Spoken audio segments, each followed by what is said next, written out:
Hello friends, आज का video में हम बात करेंगे लोड सेल के बारे में। लोड सेल क्या होता है, हम इसको कैसे यूज़ करते हैं और ये कैसे काम करता है, इसके बारे में बात करेंगे। मेनली जो लोड सेल होता है वो एक्चुअली एक ट्रांसड्यूसर होता है जो कि हमारा मैकेनिकल फोर्स को इलेक्ट्रिकल सिग्नल में कन्वर्ट करता है। जो इलेक्ट्रिकल सिग्नल की हमारा पीएलसी में जाता है और पीएलसी से ये स्काडा में जाता है। स्काडा में ये डिजिटल फॉर्म में हमको शो करता है, जिसमें हम उसी वेट का कितना भी वेट है हम उसको पता लगा सकते हैं। मेनली फ्रेंड जो लोड सेल होता है वो 3 टाइप का होता है।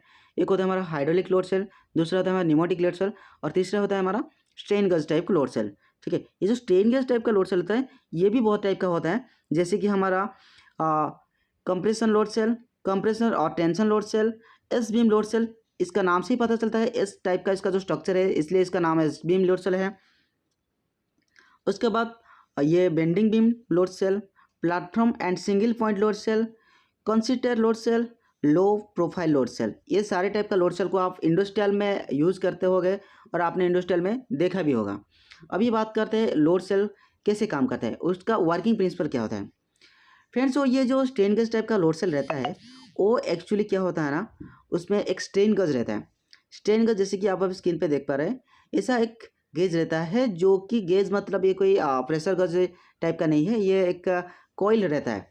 इस कॉइल का अंदर कोई भी रेजिस्टेंस का वेरिएशन होता है, तो वो जो रेजिस्टेंस का वेरिएशन होता है वो इसको कैलकुलेट करके ये हमारा जो आउटपुट देता है, जिसको हम सिग्नल में कन्वर्ट करके उसका वेट पता लगा सकते हैं।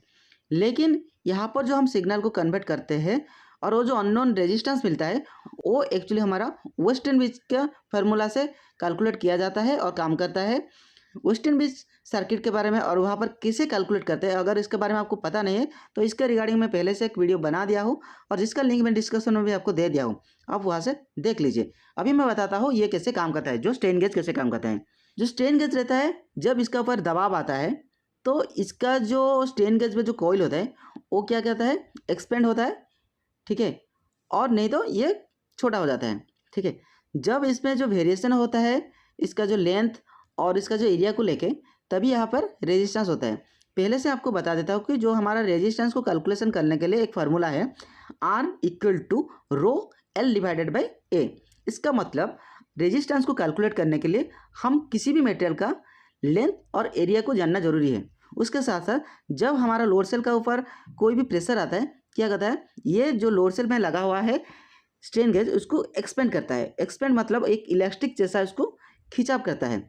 खिंचाव होने का मतलब यहाँ पर इसका लेंथ बढ़ता है। तो मैं आप इस कैलकुलेशन मतलब ये फार्मूला के हिसाब से जब लेंथ बढ़ेगा तब क्या होगा, इसका रेजिस्टेंस भी बढ़ेगा। उसका साथ साथ जब इसको खिंचाव करेंगे तो ये क्या होगा, इसका एरिया भी कम हो जाएगा।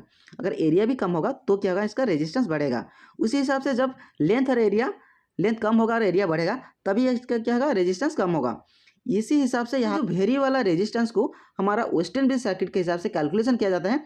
और वो क्या करता है ना, हमारा जो ट्रांसड्यूसर होता है, जो ट्रांसमीटर लगता है लोड सेल का ट्रांसमीटर, उस वेरिएशन रेजिस्टेंस को एक सिग्नल में कन्वर्ट करके ये क्या करता है, हमारा पीएलसी को प्रोवाइड करता है, जिसके जरिए हमको क्या है ना, इसका एक प्रॉपर और एक्यूरेट डिजिटल वैल्यू देखने को मिलता है। ठीक है, आशा है कि आपको अभी समझ में आ गया होगा कि एक लोड सेल कैसे काम करता है। ठीक है, अगर वीडियो अच्छा लगा तो लाइक कीजिए, शेयर कीजिए और सब्सक्राइब जरूर कीजिए। Thank you.